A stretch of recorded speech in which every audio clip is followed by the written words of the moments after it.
প্রাঙ্গণে ছোট ছোট মেয়েরা সিঁদুর খেলেছে, যেটা এই স্বাধীনতার পর এত সাড়ম্বরে পালন করতে পারেনি।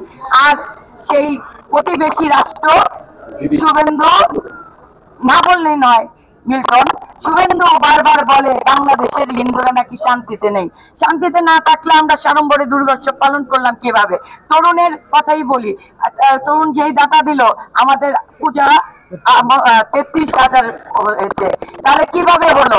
আমি আবারও কৃতজ্ঞতা ধন্যবাদ জানাচ্ছি অন্তর্বর্তীকালীন সরকারকে।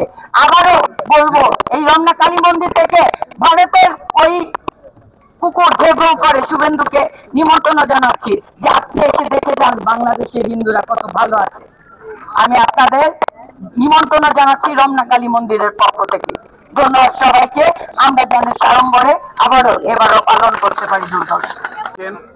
আমাদের এই রমনা জোনের ডিসি, সুযোগ্য ডিসি আমাদের ইউনিভার্সিটির বন্ধু জাহাঙ্গীর আলম, মাসুদ আলম, তাকে আমি আমার এই রমনা কালীবাড়ির পক্ষ থেকে আন্তরিকভাবে কৃতজ্ঞতা জানাচ্ছি।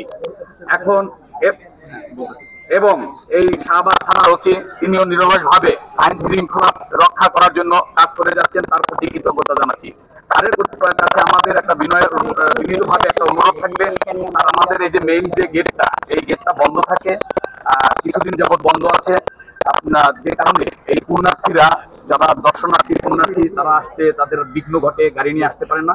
বিনয়ের সাথে করজোরে আমরা এই ঢাকা রমনা কালীবাড়ির পক্ষ থেকে এটা খুলে দেওয়ার জন্য আপনার কাছে বিনীত অনুরোধ রইল।